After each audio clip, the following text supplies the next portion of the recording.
Alors, on va aborder ici les garanties de qualité d'une huile essentielle.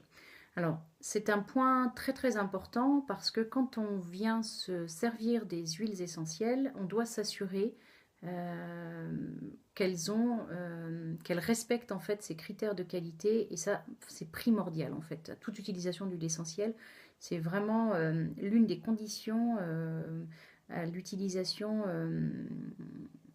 d'une manière sûre en fait des huiles essentielles. Donc dans un premier temps, on va s'assurer qu'elles sont 100% intégrales. Ça voudra dire qu'en fait la distillation, le temps imparti, le temps optimal pour la distillation de la plante a été respecté. Ça veut dire qu'en fait on a récupéré le maximum de molécules biochimiques lors de cette distillation en fonction de la partie de la plante qui a été distillée. C'est la feuille, c'est l'écorce, si c'est les rameaux, si c'est les fleurs. Il y a un temps optimal en fait pour récupérer toutes les molécules biochimiques. Donc quand il est atteint, on dit que l'huile essentielle est 100% intégrale. On s'assure aussi qu'on a une huile essentielle qui est 100% naturelle. Donc ça veut dire qu'on n'y a rajouté aucune molécule de synthèse, aucune molécule chimique, qu'il n'y a pas autre chose dans notre huile essentielle. Donc ça, elle est 100% naturelle. On dit aussi que l'huile essentielle doit être 100% pure, donc ça veut dire qu'on n'a pas de mélange entre deux plantes différentes ou entre une huile essentielle plus une huile végétale. Donc 100% pure, on n'a que notre huile essentielle à l'intérieur du flacon. Il y a également un autre des critères de qualité qui est que sur votre flacon d'huile essentielle doit apparaître le nom vernaculaire, le nom en français, en fait c'est son nom en français. Si on avait été dans les pays anglo-saxons, il apparaîtrait le nom en anglais, mais aussi le nom botanique. Donc ça, c'est une nomenclature internationale qui a permis en fait de classer, de codifier les huiles essentielles en fonction du nom botanique de la plante. Donc il apparaît la famille, donc c'est le groupe de genre, le nom générique ou le genre, qui est la catégorie, le groupe d'espèces en fait. On a aussi le nom spécifique ou l'espèce, donc souvent on voit SP, qui va lui englober en fait des plantes très proches qui auront des caractéristiques en fait spécifiques.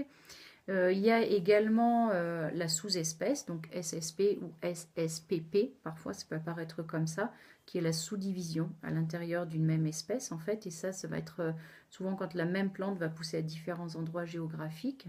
Vous pouvez trouver aussi la variété cultivée ou le cultivar, donc où ça va apparaître donc peut-être cultivar ou var ou F pour forme. Et on va avoir une légère différence en fonction des espèces, donc ça va donner cette variété différente en fait pour une même plante. Il y a l'hybride aussi, donc ça c'est des plantes qui ont été assemblées par l'homme. À partir de deux plantes, on crée une plante hybride.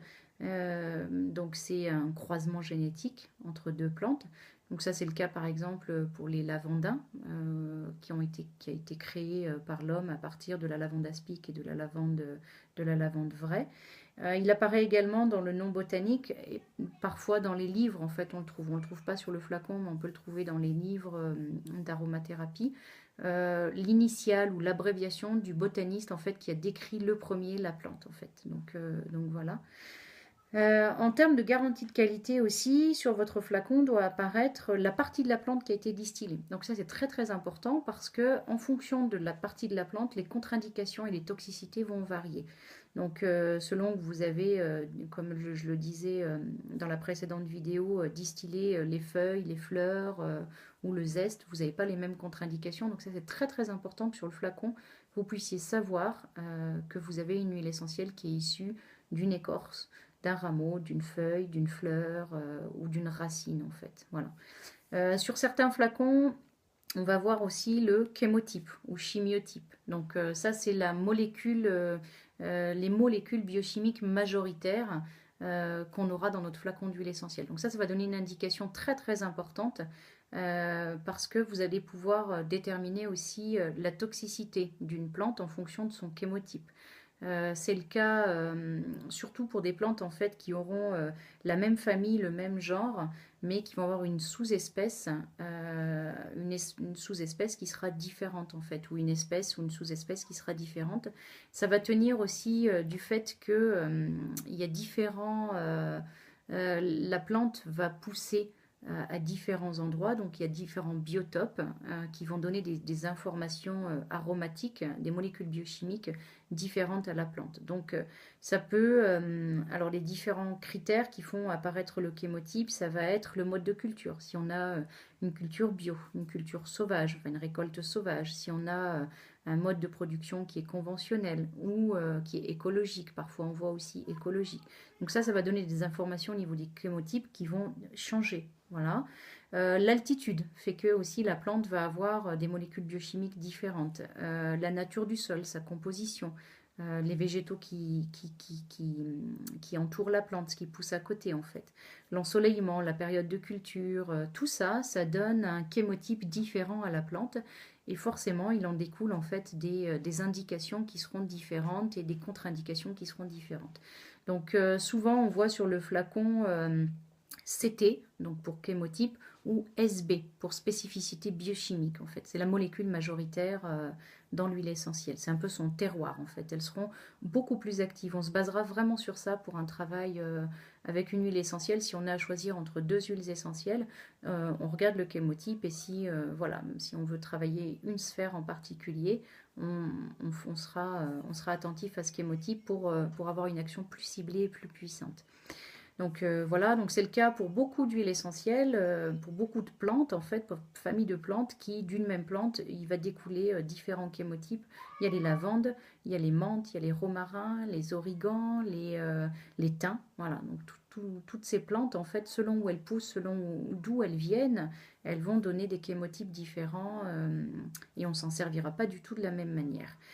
Les principales molécules biochimiques, ça peut rejoindre aussi le chémotype, mais dans une huile essentielle, on n'a pas que des huiles essentielles majoritaires, il y en a d'autres.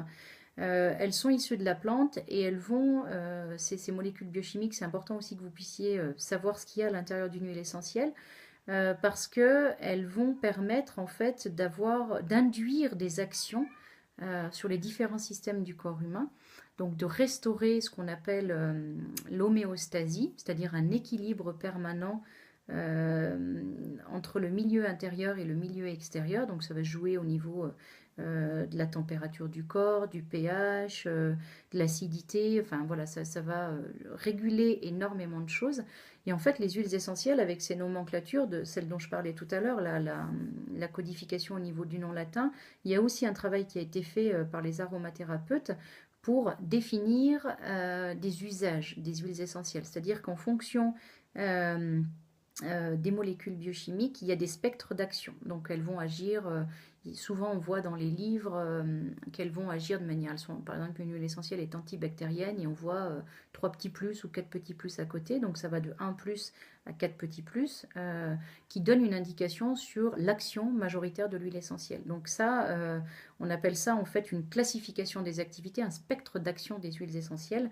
Et ce qui a permis en fait cette classification des molécules biochimiques au sein des huiles essentielles, c'est la chromatographie.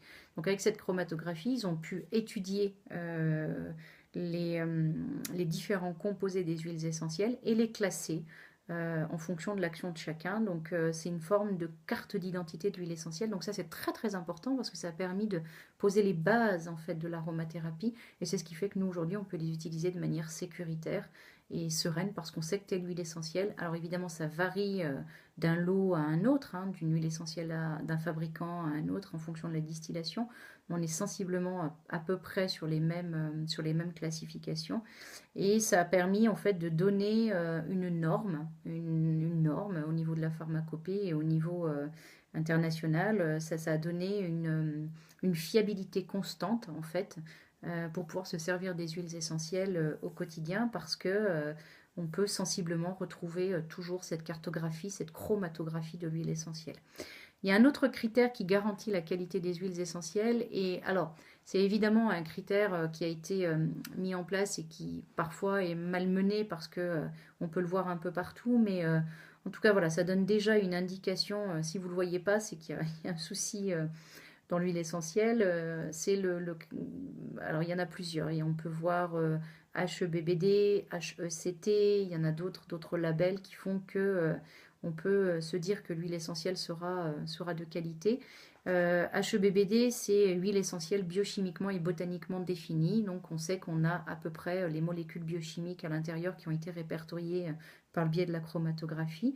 Il y a également HECT, donc c'est huile essentielle chémotypée. Donc on revient au chémotype, donc on sait quelle est la molécule majoritaire de notre huile essentielle. Ça permet aussi d'avoir sur le flacon, ces critères-là, ça permet d'avoir sur le flacon l'espèce botanique, le genre, la partie de la plante distillée et le fameux chémotype SB ou CT, quoi.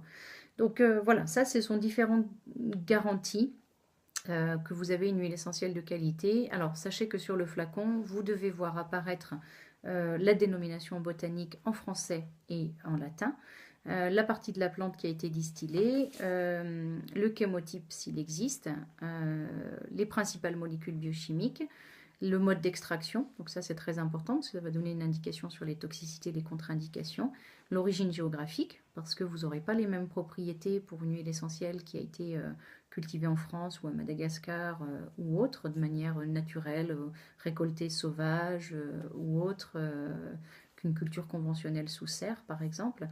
L'indication que l'huile essentielle est 100% pure et naturelle. Le mode de culture, donc ça c'est bio, conventionnel, sauvage. Je redis un peu les mêmes choses, mais en même temps c'est très très important d'avoir notion de ça quand vous achetez une huile essentielle.